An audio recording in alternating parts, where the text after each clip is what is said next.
तो वेक्टर विश्लेषण के पिछले वीडियो में हम लोगों ने पढ़ा था कि सदिश राशि क्या होती है, अदिश राशि क्या होती है, सदिशों का क्लासिफिकेशन, सदिश राशियों का क्लासिफिकेशन बताए थे, जिसमें सबसे महत्वपूर्ण हिस्सा उसका था इकाई सदिश, जिसको कई नाम से हम लोग जानते हैं। एकक सदिश, एकांक सदिश, इकाई सदिश, मात्रक सदिश, हिंदी में 4 नाम से, और इस तरह से यूनिट वेक्टर इंग्लिश में बोलते हैं। कैप लगा के निरूपित करते हैं जिसका परिमाण 1 होता है। और लास्ट में हमने ये बताया था 3 ऐसे सदिश आई कैप, जे कैप, के कैप, जिनका परिमाण तो 1 है, उनकी दिशा क्या थी? आई कैप एक्स अक्ष के अनुदिश था, जे कैप वाई अक्ष के अनुदिश था, और के कैप जेड अक्ष के अनुदिश। आज हम लोग उसी क्रम में आगे बढ़ेंगे। सदिशों का योग हम लोग वेक्टर आरेख खींच करके सदिश राशियों का योग, 2 सदिशों का योग और अंतर, जोड़ और घटाना हम लोग बाद में सीखेंगे। शुरुआत में हम लोग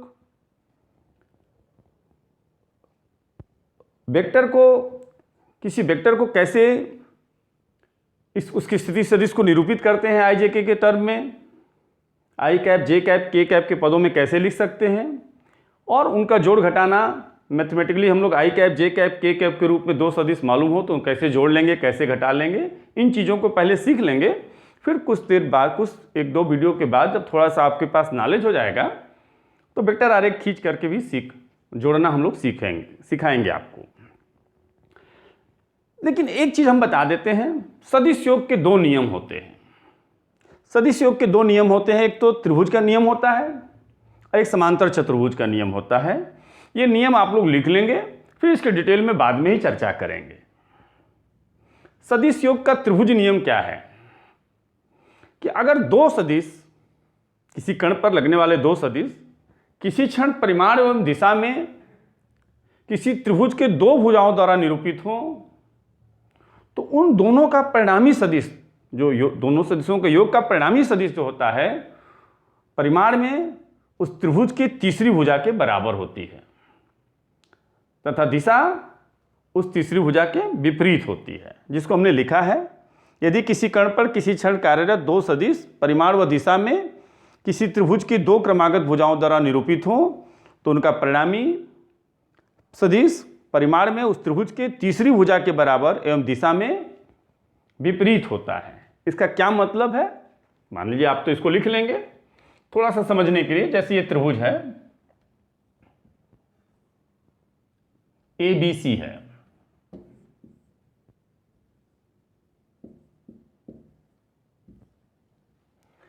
तो अगर किसी कण पर 2 सदिश जो कार्य कर रहे हैं परिमाण एवं दिशा में, जैसे त्रिभुज की 2 भुजाएं हैं AB और BC, इसके द्वारा निरूपित हैं, तो वेक्टर AB और वेक्टर BC का जो परिणामी होगा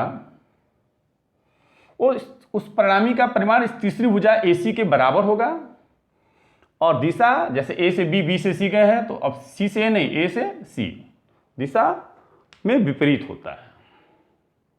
यही होगा, जैसे इन दोनों की जो दिशा देख रहे हैं ना, ऐसे गया तो ऐसे घुमा तो ये ऐसे गया, अगर ये क्लॉकवाइज है तो ये एंटी क्लॉक, मतलब दिशा उसकी विपरीत है। तो यही सदिश योग का त्रिभुज नियम है। आपको अभी बढ़िया से समझ में नहीं आएगा, हमको मालूम है, बस आपको लिख लेना है कि अगर किसी कण पर किसी क्षण कार्यरत 2 सदिश परिमाण एवं दिशा में किसी त्रिभुज की 2 क्रमागत भुजाओं द्वारा निरूपित हो, 2 क्रमागत भुजाएं, देखिए AB और BC ले लिया, तो उनका परिणामी वेक्टर AB और वेक्टर BC का परिणामी ऐसे लिखते हैं, vector AB plus vector BC क्या होगा? परिमाण में तीसरी भुजा के बराबर एवं दिशा में विपरीत होता है, यानी वेक्टर AC होता है। Vector AB plus vector BC equal to vector AC होता है। अगर मान लीजिए आपने ये दोनों नहीं लिया है,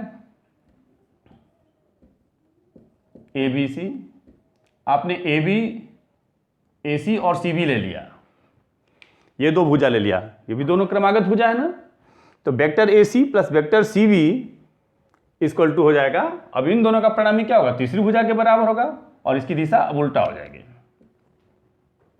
तीसरी दिशा में विपरीत होता है। तो वेक्टर AC, यहां इस केस में हम लोग क्या लिख देंगे?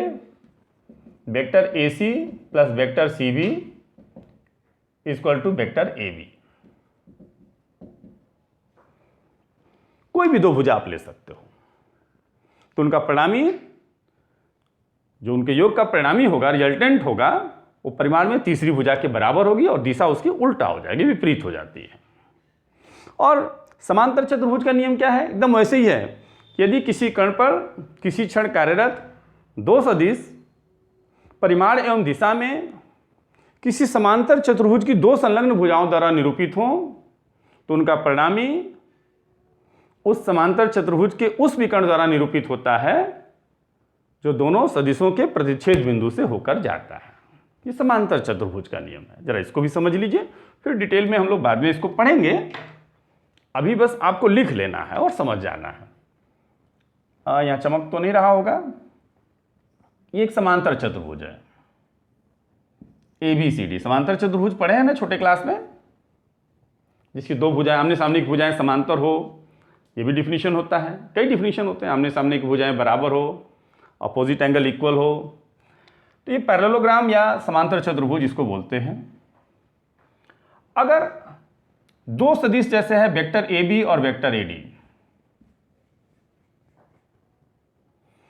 क्या है? परिमाण एवं दिशा में किसी समांतर चतुर्भुज की दो संलग्न भुजाओं द्वारा निरूपित हो, तो इन दोनों का परिणामी जो होगा, वेक्टर AB और वेक्टर AD का परिणामी क्या होगा? इस समांतर चतुर्भुज के विकर्ण द्वारा निरूपित होता है। कौन से विकर्ण? दो विकर्ण होंगे ना, एक ये होगा एक ये होगा। तो इस विकर्ण द्वारा, कौन से विकर्ण द्वारा? जो दोनों सदिशों के प्रतिच्छेद बिंदु या उभनिष्ठ बिंदु से होकर के जाता है।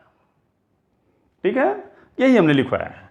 यदि किसी कण पर किसी क्षण कार्यरत दो सदिश परिमाण व दिशा में किसी समांतर चतुर्भुज की दो संलग्न भुजाओं द्वारा निरूपित हों, तो उनका परिणामी सदिश परिमाण तथा दिशा में समांतर चतुर्भुज के उस विकर्ण द्वारा निरूपित होगा जो दोनों सदिशों के प्रतिच्छेद बिंदु से होकर जाता है। जनरली कहने का मतलब, दो सदिश अगर परिमाण और दिशा में किसी समांतर चतुर्भुज की दो संलग्न भुजाओं द्वारा निरूपित हो, तो उन दोनों सदिशों का परिणामी उसके विकर्ण द्वारा निरूपित होता है, समांतर चतुर्भुज के विकर्ण द्वारा। लेकिन किस विकर्ण द्वारा? जो दोनों सदिशों के प्रतिच्छेद बिंदु से होकर जाता है। तो इस नियम को आप लिख लेंगे, इसको लिख लीजिए और थोड़ा सा और समझा देते हैं। जैसे यहां पे क्या होगा, आप नियम तो लिख लिए होंगे, आप पॉज करके चाहे तो दोनों नियम को लिख लीजिए और याद कर लीजिए, फिर डिटेल में बताया जाएगा, घबराएंगे नहीं। हम जानते हैं कि आपको समझ में नहीं आया, ऐसे हमने लिखवा दिया, ठीक है ना। फिर आज की पढ़ाई जो पढ़ाना है उसको पढ़ाएंगे, बस हम दोनों को नियम को लिखवा देना चाह रहे थे कि आप लिख करके पढ़ लीजिए, फिर बाद में इसको समझेंगे, ठीक है।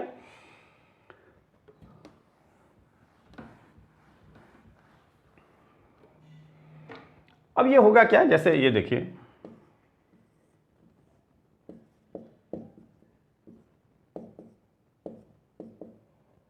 तो दोस्त यहां पे vector A B plus vector A D is equal to क्या हो जाएगा, वेक्टर ए सी।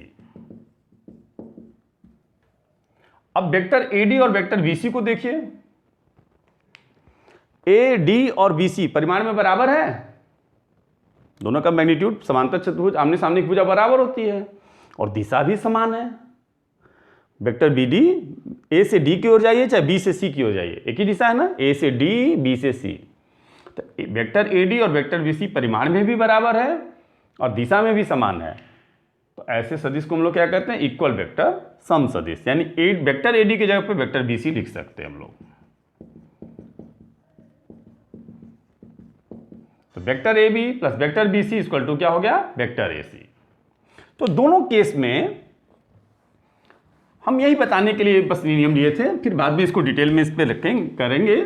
आप इसको नियम को लिख करके याद कर लीजिए, ठीक है ना। फिर इसका क्या यूज है, क्यों इसको पढ़ते हैं, सब डिटेल में तो सीखेंगे, ठीक है ना।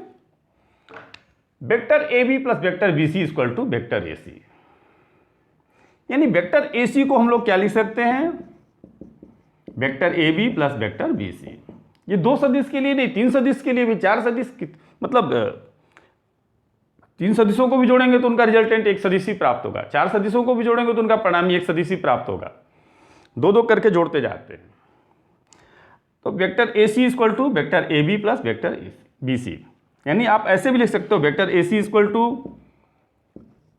Vector A P plus vector P C. A से पी पे जाइए, फिर पी से सी पे जाइए, मतलब ए से सी पे गए। आप वेक्टर ए बी को लिख सकते हो ए सी प्लस सी, 3 भागों में तोड़े, 3 सदिशों में, C D plus D B, ये भी सही है। ध्यान से समझिएगा बात को। Vector A C plus vector C D plus vector D B equal to vector A B होगा। ए से सी पर गए, सी से डी पर गए और डी से बी पर गए, मतलब ए से बी पर गए। इस तरीके से आप एक सदिश को 3 सदिशों के योग के रूप में भी लिख सकते हैं और 3 सदिशों को जोड़ देंगे तो एक सदिश प्राप्त हो सकता है। इसका ध्यान रखेंगे, कभी भी जैसे वेक्टर ए बी और वेक्टर बी ए ये दोनों सेम नहीं है, परिमाण दोनों का सेम है लेकिन दिशा यहाँ ए से बी की ओर जा रहे हैं। जैसे साधारण हम लोग भुजा में ए बी और बी ए एक ही होता है, क्योंकि जो लंबाई ए बी की है वही बी ए की है, लेकिन सदिश में दोनों को सेम नहीं रखते। Vector A B equal to क्या होता है, माइनस वेक्टर बी ए, ठीक है। तो vector A B equal to minus vector B A. कभी भी vector B C equal to आप माइनस वेक्टर सी बी लिख देंगे। Vector P Q minus vector Q P. और अब आप थोड़ा आप समझने की कोशिश करिएगा, क्योंकि कुछ बच्चे तो शुरुआत में समझते हैं वीडियो बंद करके रख देते हैं कि हमको समझ में आ ही नहीं रहा, अब हम नहीं देखेंगे। थोड़ा देखेंगे तो समझ में आएगा। Vector A B equal to आप क्या लिख सकते हो, vector A P plus P B, ये बिल्कुल सही है। वेक्टर ए बी को और क्या लिख सकते हैं आप, ए ओ प्लस ओ बी, ये भी सही है। ए से ओ पे जाइए, फिर ओ से बी पे जाइए, ठीक है ना। तो इन चीज़ों को आप दिमाग में रखे रहिएगा। अब हम आज की पढ़ाई को स्टार्ट करते हैं। हमने बताया था कि एक्स अक्ष के अनुदिश इकाई सदिश आई कैप होता है, वाई अक्ष के अनुदिश इकाई सदिश जे कैप होता है और जेड अक्ष के अनुदिश इकाई सदिश के कैप होता है। मान लीजिए ये निर्देशांक ज्यामिति आपको याद होगा, दिमाग में होगा आपके, भूल गया। एक्स वाई सिस्टम है, किसी बिंदु का निर्देशांक 2,3 है, किसी बिंदु P का निर्देशांक क्या है, 2,3, 2,3, यानी एक्स अक्ष के अनुदिश इसका मान कितना है, विस्थापन कितना है, 2 है, और वाई अक्ष के अनुदिश +3 है। ये दूरी 2 है, ये दूरी 3 है। पढ़े हैं ना, 9th 10th में है, कोऑर्डिनेट ज्योमेट्री पढ़े हैं, निर्देशांक ज्यामिति थोड़ा बहुत। एक्स कोऑर्डिनेट 2 है, वाई कोऑर्डिनेट 3 है। अब इसको ए लिख दीजिए। तो अब बताइए OA का परिमाण कितना है, 2। परिमाण को हम लोग ऐसे लिखते हैं ना, तो वेक्टर OA कितना हो जाएगा, 2i कैप। क्यों, इसका परिमाण देखिए 2 हो गया और दिशा एक्स अक्ष के अनुदिश। उसी तरह से वेक्टर AP का परिमाण ऐसे भी लिख सकते हैं, ऐसे भी लिख सकते हैं। ये कितना है, 3 है। इसमें भी OA को ऐसे भी लिख सकते हैं, परिमाण को बिना तीर का भी लगा के लिख सकते हैं। वेक्टर AP कितना होगा, परिमाण इसका 3 है और दिशा वाई अक्ष के अनुदिश है, तो वाई अक्ष के अनुदिश इकाई सदिश कितना होता है, जे कैप। तो वेक्टर AP को लिख देंगे 3j कैप। अगर कोई सदिश एक्स अक्ष के अनुदिश है, उसका परिमाण 5 है, तो उस सदिश को, मान लीजिए वो सदिश A है, कोई वेक्टर A है, एक्स अक्ष के अनुदिश है, उसका परिमाण 5 है, तो उस सदिश को हम क्या लिख सकते हैं, 5i कैप। एक सदिश वेक्टर B है, वाई अक्ष के अनुदिश है, उसका परिमाण 3 है, तो उस सदिश को हम लोग क्या लिख सकते हैं, 3j कैप। मतलब इसका परिमाण 3 है और दिशा वाई अक्ष के अनुदिश। एक सदिश जिसका परिमाण 4 है और दिशा जेड अक्ष के अनुदिश है, वो सदिश C है, तो उसको हम लोग क्या लिख सकते हैं, 4k कैप। सदिश का परिमाण कितना है, 4, और दिशा क्या है, जेड अक्ष के अनुदिश है। तो ये vector A, vector B, vector C, अगर कोई भी सदिश अगर एक्स अक्ष के अनुदिश हो, वाई अक्ष के अनुदिश हो, जेड अक्ष के अनुदिश हो, तो हम उसके बारे में बस परिमाण मालूम हो, उस सदिश को तुरंत लिख सकते हैं। क्योंकि हमने बताया था पिछले वीडियो में कि अगर वेक्टर एफ का परिमाण 5 न्यूटन है और दिशा पूरब है तो 2f का परिमाण क्या होगा, 10 न्यूटन, दिशा पूरब। उसी तरह से आई कैप का परिमाण कितना है, 1 न्यूटन, दिशा एक्स अक्ष। तो 5 आई कैप का परिमाण कितना हो जाएगा, आई कैप का परिमाण 1 है, न्यूटन नहीं, वो जो भी मात्रक हो, आई कैप का परिमाण 1 है, ठीक है ना। तो 5 आई कैप का परिमाण कितना होगा, 5 दिशा एक्स अक्ष, यानी एक्स अक्ष के अनुदिश, ऐसे समझिए, ठीक है। 5 आई कैप का परिमाण 5 दिशा एक्स अक्ष के अनुदिश। 10 आई कैप का परिमाण 10 दिशा एक्स अक्ष के अनुदिश। उसी तरह से जे कैप क्या होता है, जे कैप का परिमाण कितना होता है, 1 और दिशा वाई अक्ष के अनुदिश। अब बताइए अक्ष के अनुदिश, तो 3j कैप का परिमाण कितना होगा, 3 दिशा वाई अक्ष के अनुदिश। 10j कैप का परिमाण 10 दिशा वाई अक्ष के अनुदिश। 20j कैप का परिमाण 20 दिशा वाई अक्ष के अनुदिश। उसी तरह से k कैप का परिमाण कितना होता है, 1 दिशा z अक्ष के अनुदिश। तो 2k कैप का परिमाण लिख देते हैं उसको भी, k कैप का परिमाण 1 दिशा z अक्ष के अनुदिश, ठीक है। तो बताइए 7k कैप का परिमाण कितना होगा, 7 दिशा z अक्ष के अनुदिश। 8k कैप का परिमाण 8 दिशा z अक्ष के अनुदिश। कोई बहुत कठिन चीज नहीं है। उसी तरह से अगर उल्टा दिया हो, 5 आई कैप का परिमाण कितना है, 5 दिशा x अक्ष के अनुदिश। या कोई सदिश जिसका परिमाण 15 है और दिशा x अक्ष के अनुदिश है तो वो क्या हो जाएगा, 15 आई कैप। कोई सदिश जिसका परिमाण 10 है, दिशा y अक्ष के अनुदिश, वो सदिश क्या हो जाएगा, 10j कैप। तो इस तरीके से अब ध्यान दीजिए, आज की चीज़ों पर हम धीरे धीरे आ रहे हैं। यहाँ वेक्टर OP को हम लोग क्या लिख सकते हैं, vector OA plus vector AP। इसमें तो पूछना ही नहीं है, आपको समझाया जा चुका है। O से A पे गए, A से P पे गए, मतलब vector OP।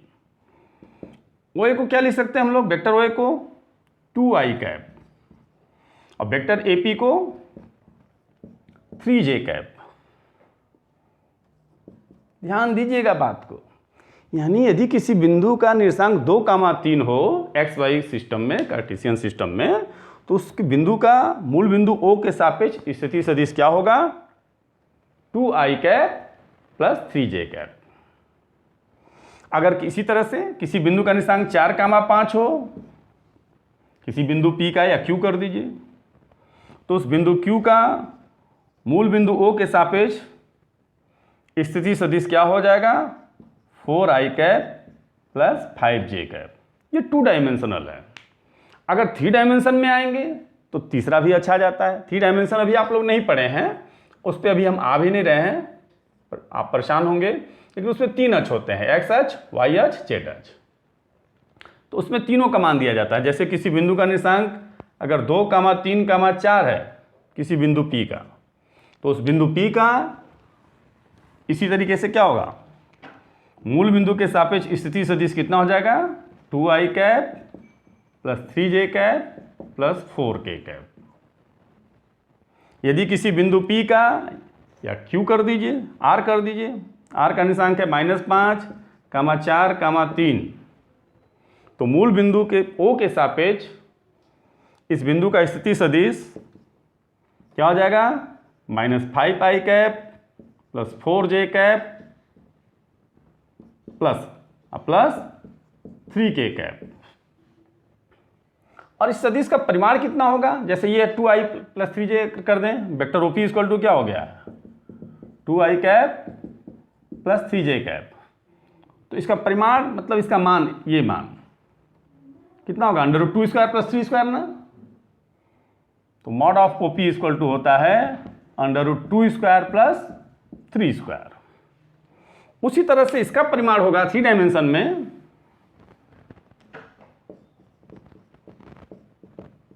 √2 square plus 3 square plus 4 square, ठीक है। तो कुल मिलाकर के हम लोग क्या कंक्लूजन निकालेंगे, अब आज की पढ़ाई ये स्टार्ट होती है। कि यदि किसी बिंदु P का, यदि बिंदु P का निर्देशांक क्या हो, A1, A2, A3 हो, तो मूल बिंदु O के सापेक्ष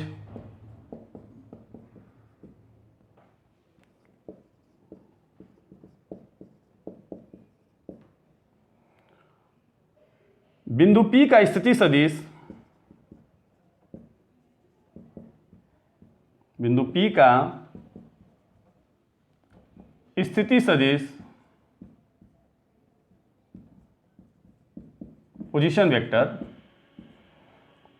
वेक्टर OP इक्वल टू होगा A1i cap plus A2j cap plus A3k cap, तथा वेक्टर OP का परिमाण कितना होगा, मैग्नीट्यूड, मतलब इसका मान √A1 square plus A2 square plus A3 square. ध्यान दीजिएगा, बिंदु P का निर्देशांक A1, A2, A3 हो तो मूल बिंदु O के सापेक्ष बिंदु P का स्थिति सदिश क्या होगा, A1i cap plus A2j cap plus A3k cap, या और उसका परिमाण इसको नोट कर लीजिए, ठीक है। अब बताइए, दो बिंदु हैं P और Q, इसका निर्देशांक है 2, -4, 3 और Q का निर्देशांक है 5, 6, -2।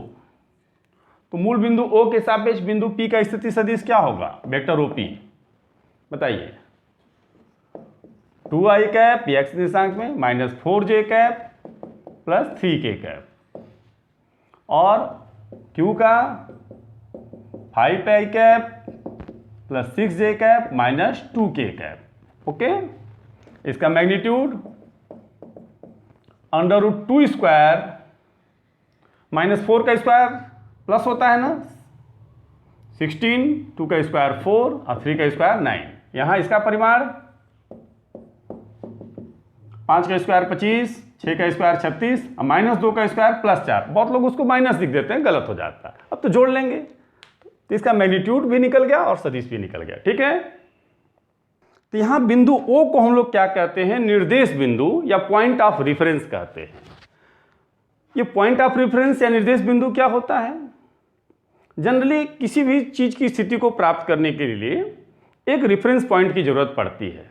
जैसे आप कहते हो, आप घर पे बैठ करके बताते हो कि वो उनका घर इतना दूर है 2 किलोमीटर, किसी का और रिश्तेदार का घर 3 किलोमीटर, किसी का 4 किलोमीटर, तो वो कहाँ से दूरी मेजर करते हो, वो आप अपने घर से उस समय पॉइंट ऑफ रेफरेंस क्या लेते हो, अपने घर को लेते हो, अपने घर से उस दूरी को बताते हो।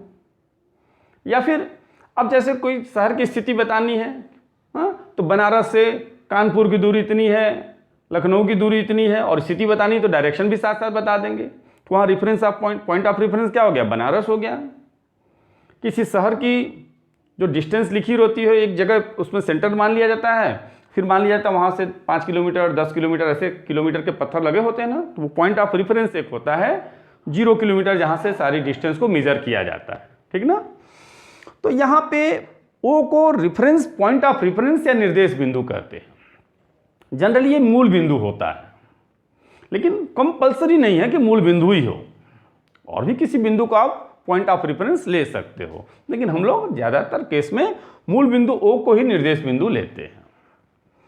तो हम लोग आप पढ़ेंगे स्थिति सदिश या पोजीशन वेक्टर, जिसको हम लोग पढ़ रहे थे।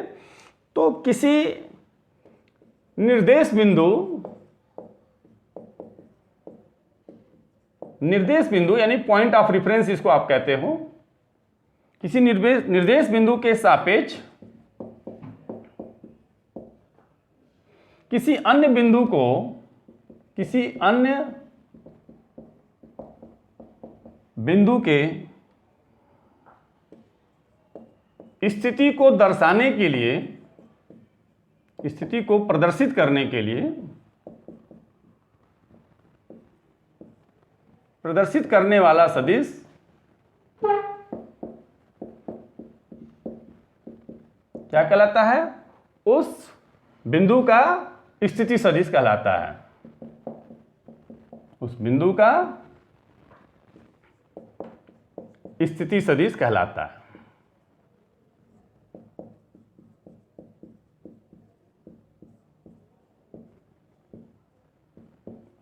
है। ये किसी निर्देश बिंदु के सापेक्ष किसी अन्य बिंदु की स्थिति को प्रदर्शित करने वाला सदिश उस बिंदु का स्थिति सदिश कहलाता है। जैसे मूल बिंदु O के सापेक्ष बिंदु P का स्थिति सदिश OP हो गया, मूल बिंदु O के सापेक्ष बिंदु Q का स्थिति सदिश OQ हो गया। ठीक है ना। यहां रिफरेंस पॉइंट ऑफ रेफरेंस हमने क्या लिया है, मूल बिंदु लिया है। तो किसी निर्देश बिंदु के सापेक्ष किसी अन्य बिंदु की स्थिति को प्रदर्शित करने वाला सदिश उस बिंदु का स्थिति सदिश कहलाता है। और एक विस्थापन सदिश भी जान लीजिए। यदि कोई कण बिंदु A से B तक विस्थापित होता है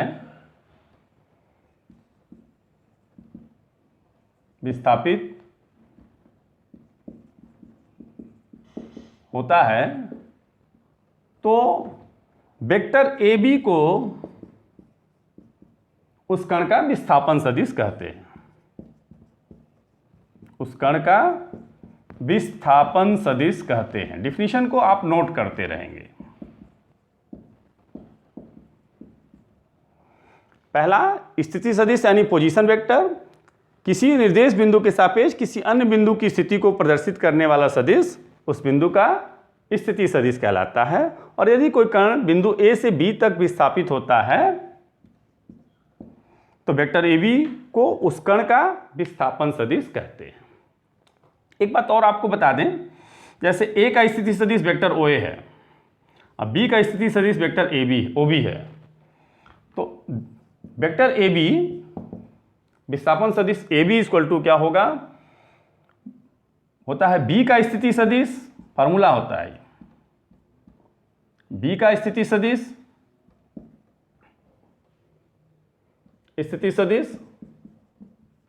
माइनस A का स्थिति सदिश।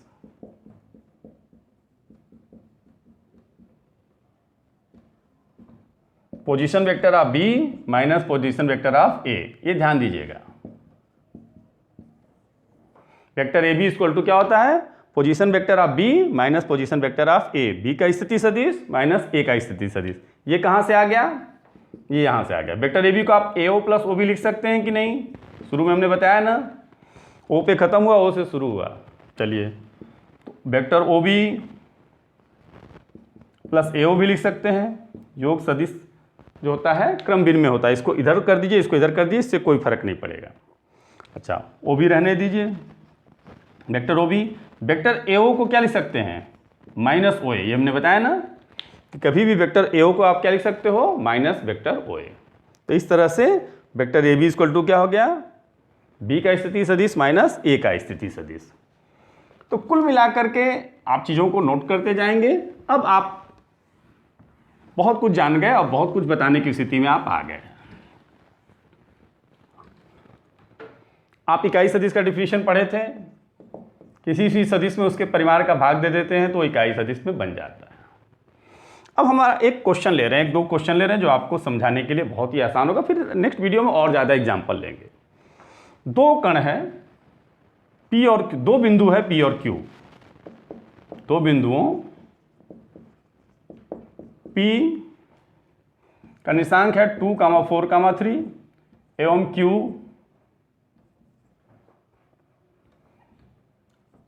है -4, 3, 5। ठीक है, दो बिंदुओं के निशांक दिए हुए हैं P और Q इस प्रकार से है। आपको ज्ञात क्या करना है, पहला बिंदु P का स्थिति सदिश वेक्टर OP, दूसरा बिंदु Q का स्थिति सदिश वेक्टर OQ, तीसरा P का परिमाण OP का मैग्नीट्यूड ऑफ वेक्टर OP, चौथा Q का परिमाण, पांचवा OP कैप, छठवां OQ कैप, बस ध्यान से समझते चलिएगा। सातवां वेक्टर OP वेक्टर PQ निकालना है, और आठवां vector OP plus vector OQ। एक क्वेश्चन समझ जाएंगे आप, वेक्टर में आपके लिए बहुत सारी चीज़ें आसान हो जाएंगी। हम आगे का ध्यान में रख करके पढ़ा रहे हैं। आगे का मतलब आप 12th में जब जाओगे तो मैथ में जब वेक्टर आएगा तो आपको कोई दिक्कत ना हो, इस बात को ध्यान में रख करके हम पढ़ा रहे हैं, ठीक है। अब बताइए, आप खुद बताइए, वेक्टर OP क्या होगा? मूल बिंदुओं के सापेक्ष P का स्थिति सदिश क्या होगा? पोजीशन वेक्टर ऑफ P क्या होगा? 2i cap plus 4j cap plus 3k cap. निर्देशांक मालूम हो आप तुरंत लिख दोगे।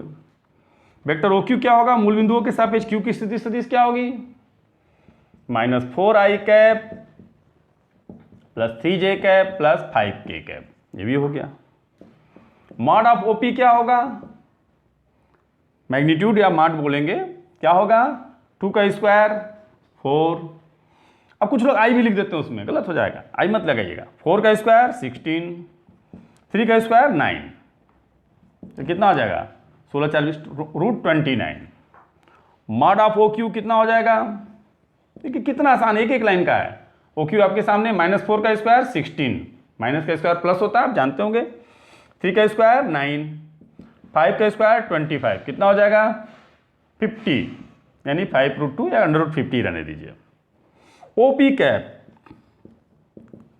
मैंने वेक्टर OP की दिशा में इकाई सदिश क्या हो जाएगा? डेफिनेशन क्या होता है? Vector OP upon mod of OP। A cap का डेफिनेशन है, आपको याद होगा, vector A upon mod of vector A, तो इसका भी यही होगा। वेक्टर OP कहाँ गया? निकाल चुके हैं हम लोग। कितना आया है? 2i plus 4j plus 3k cap upon mod of OP कितना हो जाएगा? अभी निकालें, कितना? √29।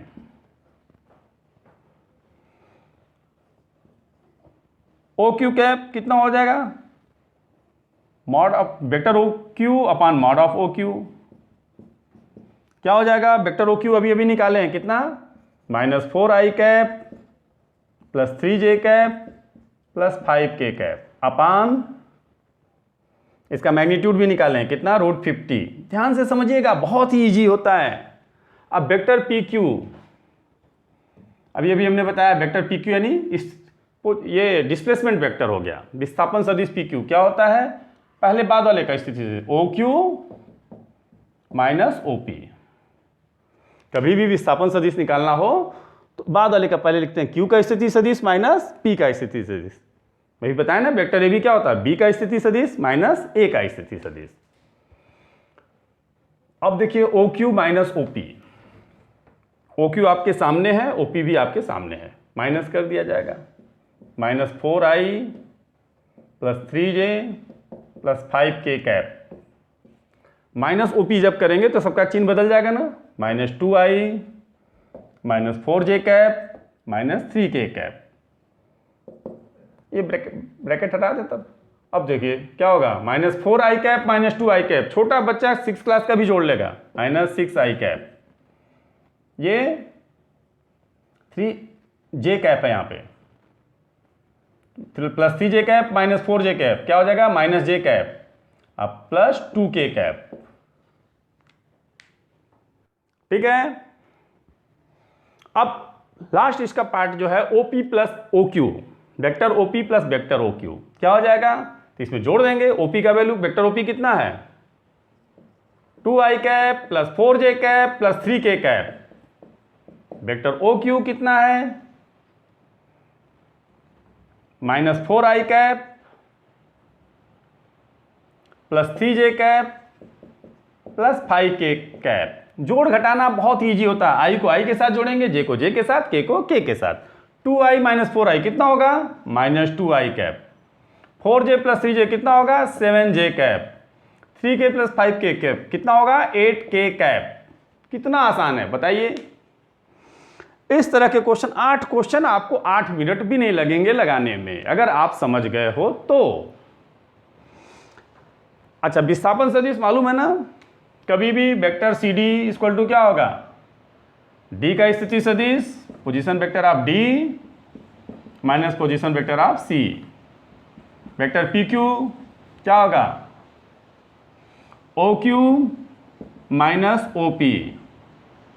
वेक्टर पी आर क्या होगा, बाद वाले को देखेंगे, आर का स्थिति सदिश माइनस पी का स्थिति सदिश।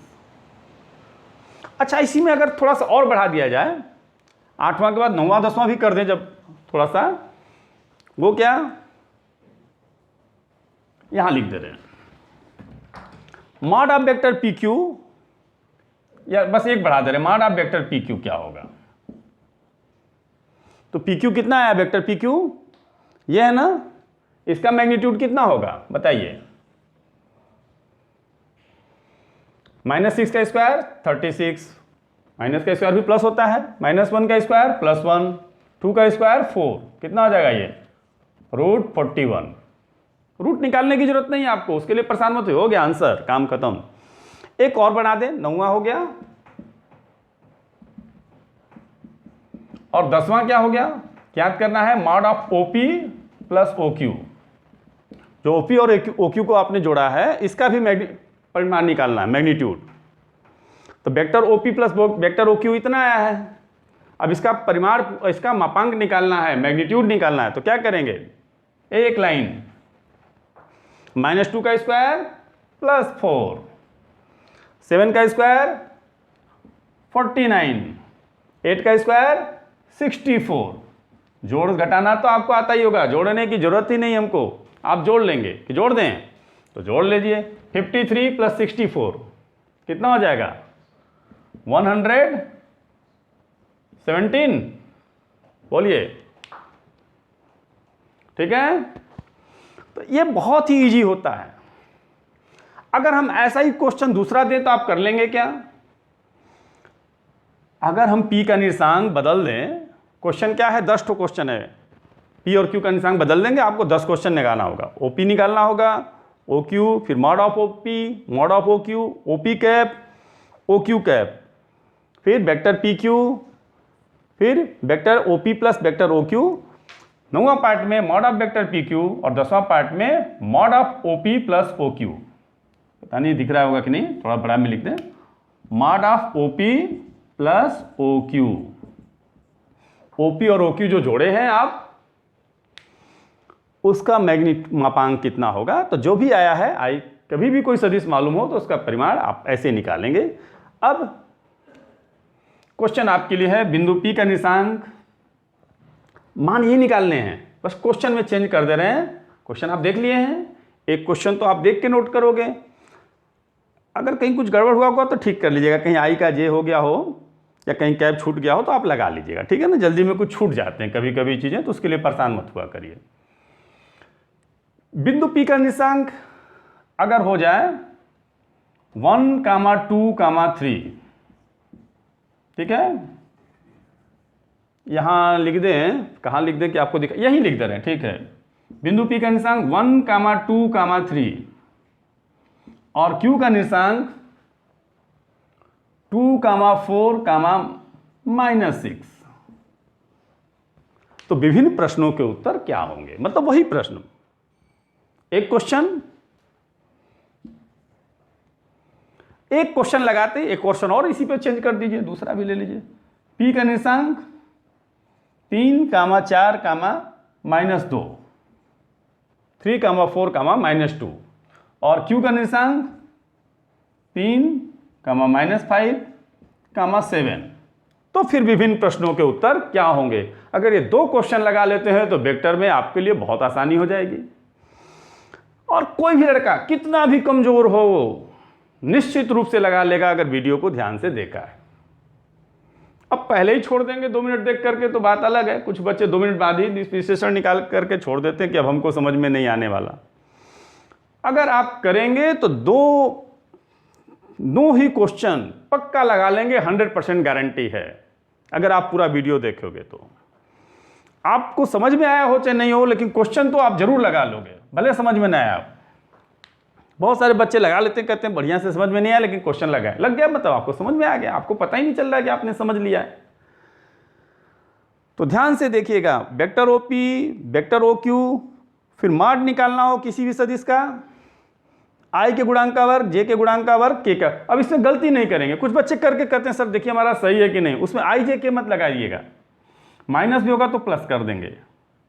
वर्ग करते समय खाली गुणांकों का वर्ग करके जोड़ते हैं, कई बार हो गया।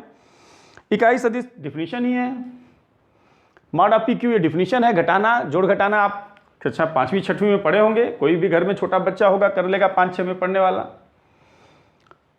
और जोड़ घटाना बहुत ही आसान होता है सदिशों का।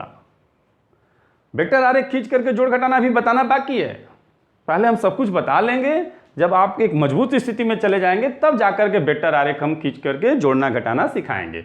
जो त्रिभुजों के सदिश योग का त्रिभुज नियम और समांतर चतुर्भुज का नियम बताए हैं उसको भी बाद में फिर से बताएंगे, वो तो हमने शुरू में लिखा दिया। तो आज आपने क्या पढ़ा, सदिश योग के नियम 2, फिर स्थिति सदिश, विस्थापन सदिश, और किसी सदिश का किसी बिंदु का निर्देशांक मालूम हो तो उसके संगत सदिश, और फिर उसका जोड़ घटाना और परिमाण, किसी भी सदिश के कोई मालूम हो तो उस सदिश का परिमाण निकालना और उस सदिश के दिशा में इकाई सदिश निकालना भी आप जान गए। ये बहुत ही महत्वपूर्ण जानकारी आपके पास हो गई। अब इस वीडियो को प्रैक्टिस करते रहें, 2 क्वेश्चन अगर आप कर लेते हैं आपके लिए बहुत अच्छी स्थिति आ जाएगी, आप इसको करेंगे। ठीक है, थैंक यू।